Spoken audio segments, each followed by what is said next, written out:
Hey there, this is Emily and Bernie from Third Place Works, where we help co-working professionals with tailored cohorts and one-on-one consulting. Our proven frameworks can help you get focused, stay accountable, and see real results. Want to learn more? Check out the show notes for all the details on how to join us and take your co-working business to the next level. Hello, folks. It is yet another Co-working Values podcast, and in the studio is Freddie Fforde. So, Freddie, what are you known for, sir, and what would you like to be known for? Other than knowing you, Bernie, I'm known for being the founder of Patch. We are a co-working events community space for neighbourhood locations all around the UK and hopefully beyond.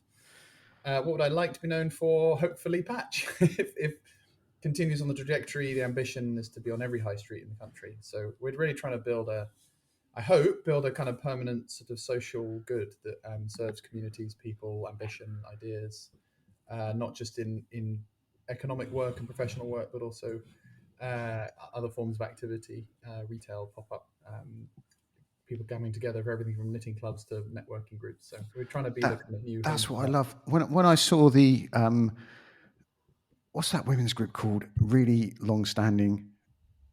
That meets at Patch. We've got London Club, Ambitious Women in Essex. There's Winning Women. There's quite a lot. It seems to be the Women's Institute. Yes, and the Women's Institute. They when I saw that was it in Chelmsford? They were. They have been most recently in Twickenham, but I think they may have also been in Chelmsford. That was for me, and then we'll get to the point of all this. But for me, that was the meeting of two universes. And I used to say, if I ever opened a restaurant, I would just invite lots of networking groups in to come and take part in it. And it's the same with a co-working space. And for, usually a story I say a lot is my friend ran a huge Facebook, 15,000 people who were freelancers and creators in the UK in a Facebook group. And every few years we put in there, and he ran a co-working space. And every few years we put in there, what is a co-working space? And people would say it's where tech bros go to start their next Facebook. And when I see things like the Women's Institute hanging out in a co-working space in Chelmsford, I feel like we've come a long way. Well, I think it depends on your definition of work. I mean, I think you and your audience don't think of co-working, have never thought of co-working spaces as functional like business centers, right? And I think there's two ways that we think about it. So first is, what does work actually mean? And not all work is desk-based. So the act of looking after your children is a form of work, right? So we have lots of parenting groups, and we have a kids play area. We don't have a formal creche yet, so we're not pretending to be full service yet, but we might be in time. But these are all types of work, metal work or carpentry or whatever. So work is not only a desk and chair, although that is in the kind of business center, whatever flexible office sense, what it is often perceived as. And, a lot of the time what underpins a lot of the business models. And then there's a question of when, again, you and your audience think about co-working and community, and, we know that phrase has been kind of dragged around a bit. It's always been more than a functional white box or the door that's shut off. The whole point about workspaces in the way that we understand them and these communities that we're building is that they are outward looking. Like, people come in to the building to meet other people and to be part of something that's bigger than themselves, to use that kind of horrible phrase. It's never been about shutting yourself off in your own box. And I think the idea that it starts and stops as some kind of concept of work is totally missing the point of what it means for people to come together. And I think there've always been, I guess, historic corollaries to this, right? Be it like a place of worship, like, not as a sort of religious person myself, but, conceptually, places of worship, yes, of course, they're about devotion and dedication in the kind of religious sense, but they've always been about singing together and, group acts of service and charity and all these other things that are not directly connected to the act of worship itself. And I think co-working spaces, or, insert other terminology here, center of, something we struggle with actually is how we define what we do. It's just an evolution of that human need to come together and to share. I read somewhere once this guy was writing in a newspaper or something, or blog, and it was I only go to church for the opportunity to sing in public. And then he went into this whole thing about how doing stuff together with other members of the public is like really life-giving. And I agree with that. I want to, where did you, I love asking people this question like you, like, where did you first hear the word co-working, or did it occur to you, or did you get the bug and that kind of thing? That's a really good question. I probably first experienced it at the library at university, and actually libraries, even public libraries today, still frankly perform a lot of those functions that you might expect from a co-working space. If you want a free co-working space, go to a library, they still exist. Where did I come across it in the sense, in the kind of maybe a formal professional sense? I have to hold my hands up. It was probably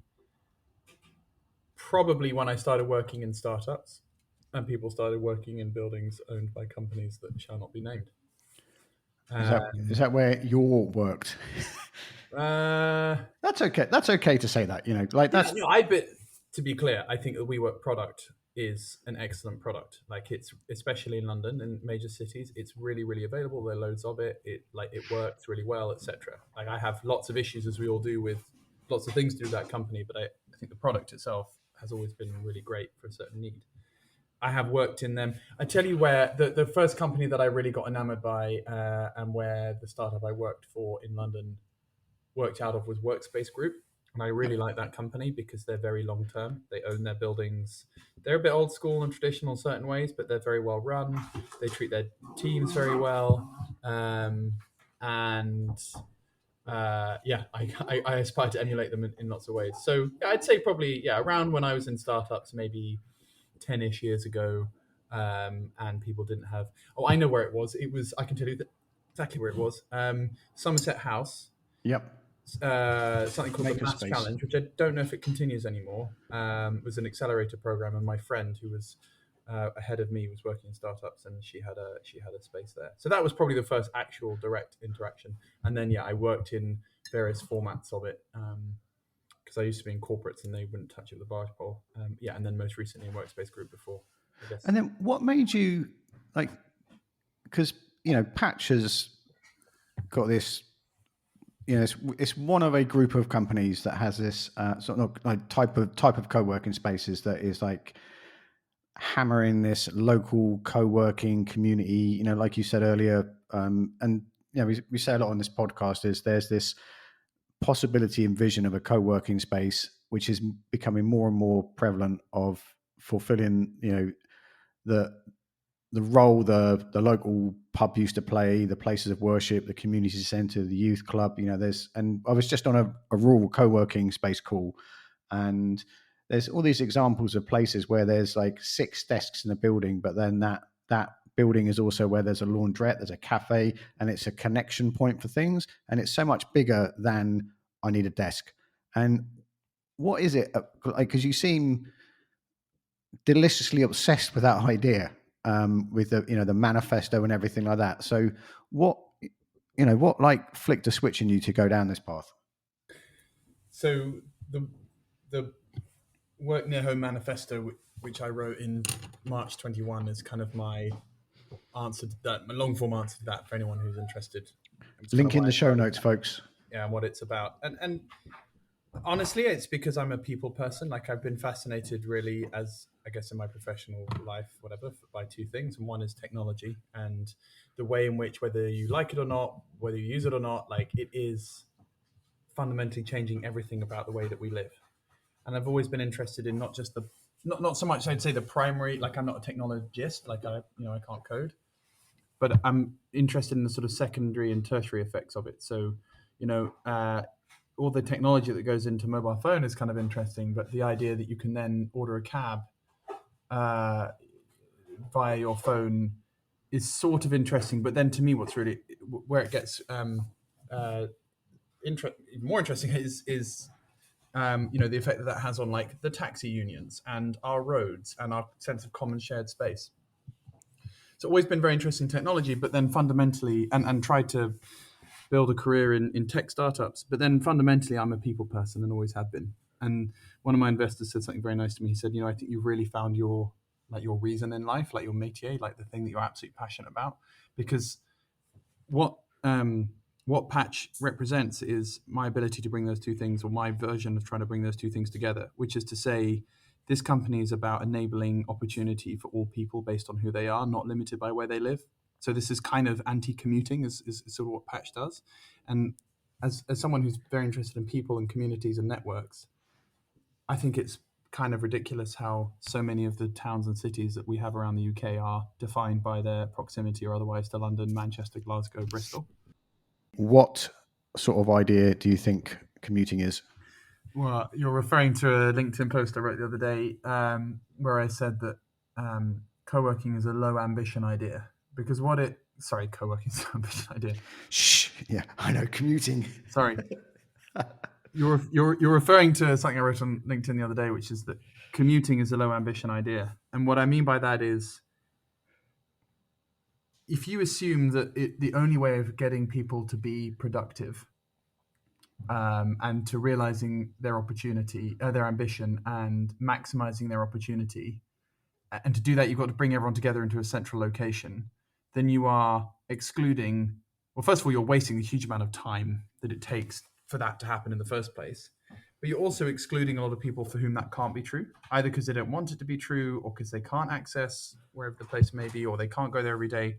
We all live where we live. And I'm glad that we don't live in sort of super mega city. We all live where we live for very good reasons, because we like the fresh air, because our families were born there, because there's a connection to local services, community, whatever it might be. And so we should be starting with that and saying, how can we empower and enable everyone in their kind of individual unit to be as productive and as happy and have as much access to opportunity as possible without putting this enormous barrier in the way, which is like whatever, 20, 30, 40, 50 quid, 2, 3, 4 hours plus a day. And then it's, I don't know, if somebody in a rural village or, on an island somewhere, you're saying kind of never, not at all. Now, I don't think that there are no benefits to bringing people together. I think bringing people together is great. And I think, co-working is a big part of that. I just don't think it always has to be in this very kind of paternalistic top-down, come to the big city or else you don't really matter. So I think it undervalues the potential of individuals because it assumes they can only be productive when you take away all the things that actually make them who they are. When getting a bit, I don't know, meta about it is, that like phrase that used to be around, like the streets are paved with gold, or the streets of the city are paved with gold, and there's this, it feels like this feeling of like you have to go to the big town. It's almost like an industrial revolution. We need to go to the town because that's where the work is, and it's whatever that voice was, sorry, but it doesn't have to be like that. And I know so many, so I was born in Southampton and then moved to Essex, and when I moved to Essex, there was this, basically everyone either worked in Fords or they went into London. And like everyone, I even, I was really young. I just thought, why does everybody get on the train and go to London? Like, and this was before laptop computers and everything like that. It just seemed like... Well, that's your answer, is technology, right? So commuting is kind of a 19th century technology, or factories are a 19th century technology, right? Everyone takes their place in the assembly line and they perform their component part to produce the widget at the end of the factory. And that's just a mode that we've inherited because you do what you did last year or last week or whatever. So it's totally natural. And then at some point, the telegram came along and there was a little bit of movement that you could do. I don't know, presumably you could do share trading internationally by telegram or whatever. I'm not sure, cable, whatever the relevant cable technology was. And then you have a phone, and then you have the fax revolution, absolute revolution in productivity. You could sign contracts without being physically present. Wow. Then you have laptops, and you have phones, and so on. And actually, it took the pandemic, and I laid this all out, and I think I do lay this all out in the Working at Home Manifesto. It took the pandemic to kind of change attitudes. The technology was already there. The shift was already happening. I'm sure you and others will have seen data from Nick Bloom and others that talks to, and Bruce Daisley obviously writes about this as well, about all of the data that shows that people were anyway becoming more productive closer to where they lived. But it was the immovable object was habit, the habit of managers, and particularly habits of managers for whom commuting worked just fine, right? So inherited or like existing centers of power, certain groups who are like wealthier than others, or maybe don't have caring responsibilities. So why would they change the rules? Because it suits them down to the ground. But I've seen the new generation coming through in the 20s and 30s, and much more broader range of people who are saying, actually, this doesn't work for me and has never worked for me. And now that the pandemic has shown that the emperor has no clothes, turns out that there is actually very, very, very, very little that you can't do without being physically proximate. I mean, very small range of things. And actually, a lot of things can be done remotely or part done remotely. Again, I'm not an absolutist. I don't believe that everything should always be done remotely and that we should all only ever work in silos away from each other. I don't believe that at all. I just think that there's a rebalancing between that technology has enabled specifically, that has shown people actually you can get a whole load done without having to waste time, money, effort, energy, and so on commuting. So that comes back to your earlier question about what lit the fire in me for it, which is I've always been a people person, always interested and passionate about people. I mean, that's kind of what gives me energy, and it's why I'm on this podcast, why I'm in co-working. But specifically, why now? It's that technology has enabled it in a way that hasn't been in the past, and that story is only going to continue. So, although there was a massive spike and then a drop post-COVID, whatever, I think the latest data shows that for the last 2.5 years, maybe more, the amount of days worked remotely is kind of flatlined at sort of 20-25%. It's not dropping back to sort of 5%, which is where it was before. So I think, that story is only going to continue. That was like a friend of mine, Albert, was on this webinar probably in like March, April, beginning of April. And he's Spanish and now works for the Barcelona government. And he said the future of work has been accelerated by 10 years by, this first few months of the pandemic. And it was true. And he'd been studying this for ages and ages. And that was one of the things I got most excited about because, it was a very difficult, horrific time, the whole lockdown and COVID thing. But the power shift in the workplace and that whole top-down thing being, eroded was spectacular. It was, and now I know I'm a little bit exhausted by the back to the office conversation nowadays, but I think like you said, the emperor's new clothes are done. What is one of the last things to finish on is I was just at this rural co-working meetup online, and one of the conversations was about how local governments and municipalities and stuff like that, and how they understand co-working. And what have you found? Like, if you had to go to a local authority and say we want to open a co-working space here, like, what advice would you give to people who run particularly rural co-working spaces to sell the dream to the local authority? What advice would I give to a local authority to sell the dream of co-working?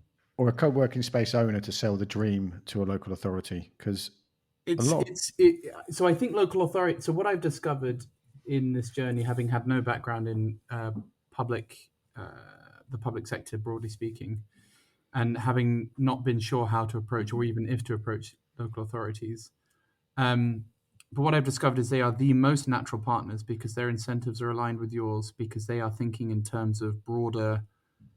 They think in like city or town scale level, whereas an independent landlord, let's say, who is going to be your other bigger stakeholder, probably doesn't care about that. They just care about their rent. And so the only thing they care about is the money coming in. But a local authority there's going to be all these exogenous benefits. Oh, well, Patches or whoever it might be, or co-working space, is part of a regeneration of the town centre, which will help us attract in other employers and other retailers, and people are going to have more dwell time in the city centre. Dwell time is the big kind of flashy word that people use at the moment. And if they hang around more, then they're likely to spend more and so on. So I think like economic stimulus, like at a sort of conceptual level, as an aligned incentive, I think is a really powerful message. And equally, you can provide a home for them. You'll find that they often have a lot of programs they want to run, and they don't actually have high quality spaces that they can go to, because it sends a message if you hold your accountancy literacy course in like the sort of dank back room of a disused kind of council office because that's all that's available and it's not very easily accessible, versus if you do that in a whizzy, fun, colourful, exciting co-working space, it just sends a clear message about belief in people and places. So yeah, I would sort of turn it around and say I think you'll find very quickly that local authorities you're pushing on an open door typically, although it depends kind of obviously the kind of person you interact with. But I think framing your space as part of the overall wider economic uplift and activity in that town centre or wherever it is you're operating, I think is actually a very compelling conversation, and being open to hearing what they want. So it's now the first thing that we do whenever we go to location, whether or not we have a relationship with them or not. We, as we've just done in York, our latest location, we've no formal relationship. They've not been involved in the deal at all. But the very first thing we did was go and meet with them. They're sort of shared in the press release. It just sends a really positive message all around. And they want to also be able to talk up in their meetings about how businesses are kind of coming back to the town centre of York or wherever it may be. Is that what is most interesting in like businesses coming back? Because this whole high street conversation is, I just think economic activity broadly defined, right? So it could be that businesses are coming back to the high street, and what's the impact of businesses? Well, it's more business rates, it's more people walking around the town centre buying their lunch, it's more parking revenue. Like I think, you can be, in my view, overly like falsely specific and try and model it and say, well, there are going to be 17 people here on a Wednesday afternoon, which means you'll get £68 extra car parking revenue. I think that's kind of going to always be inexact. I think you can talk at a conceptual higher level of, this is a story about regeneration in your town, or even regeneration. Like you're just saying, it's like there will be more economic activity as a result of us being here through all of these related kind of second and third order effects. Because actually all these people who were working from home buying stuff from Amazon are now coming in, bringing life, buying stuff from whatever, the high street. That's so true. Like when we moved to Vigo, there is no Amazon next day delivery, and it's amazing how much stuff I don't need to buy, and it is delicious walking out to the shop to look for things. And that's so true. But also, you can also help local authorities with narrative as well. I know that sounds like a sort of almost like a sort of insensitive phrase, but ultimately, like stories and like how people feel about themselves and how people feel about their town, their morale, that really, really matters.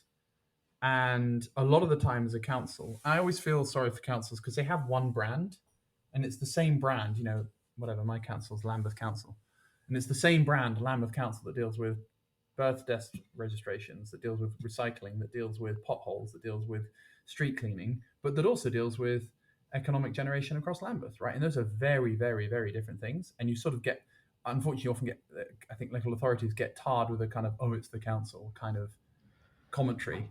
But if you can give them a positive news story to get excited about that they can share internally, that has an impact on the morale and the livelihood of the individual officers who are undertaking the work that ultimately contributes to the success of that local authority area. So I wouldn't underestimate the importance of good news stories, because ultimately, the council is a collection of individuals, and those individuals, to attract the best individuals and to help them get the best out of their work, and therefore the local authority the best out of its own area, they want to feel good about themselves. And I think you can lean into that. I think co-working has got fantastic, endless good news stories, and you can package those up as individual good news stories. So, we've an office member in Twickenham who started as I think once a month member, and loved it so much that they pitched internally to move the whole HQ over to Twickenham. And that's a great story that we now have told our council, and they love that individual kind of reference. But again, at a kind of wider conceptual level, we can talk about how our end of the high street has been kind of rejuvenated. There are now more things happening at our end of the high street as a result, we think, partly as a result of us being there. So I think you can do a lot with good storytelling. You can. Gerald from Brixton, Impact Brixton, said that point about we all think of the council as in, the council, but there's people gunning for lots of different things in there. So we're going to put a link to your manifesto in the show notes and to Patch and your LinkedIn. But is there anything else you'd like us to link to before we hang up? I don't think so. I think your audience has got enough to kind of to look at. I would just love to hear from anyone who's interested in the themes that we've been discussing, or anyone who's got any suggestions. We'd love to know your feedback on the manifesto. Would be great, and I guess from there you can link through to the main website as well. Absolutely. So thank you for your time and attention, ladies and gentlemen. Go to the extensive, beautifully crafted show notes we have, and there's a link in there to the Coworking LinkedIn group, which is nearly 8,000 people, and we need more of you showing up in there. There's so many of you that read our emails and listen to our podcast, and we know what you do, but you never say anything in the LinkedIn group. And the conversation that we've had with Freddie today, we can generate more in there. And there's also the Workspace Design Show in London, and there's a link to European Coworking Day, which is kind of the essence of what we've been talking about in this podcast, is active in European Coworking Day. And wherever you are in the world, have a remarkable day. Be careful out there. It is a jungle.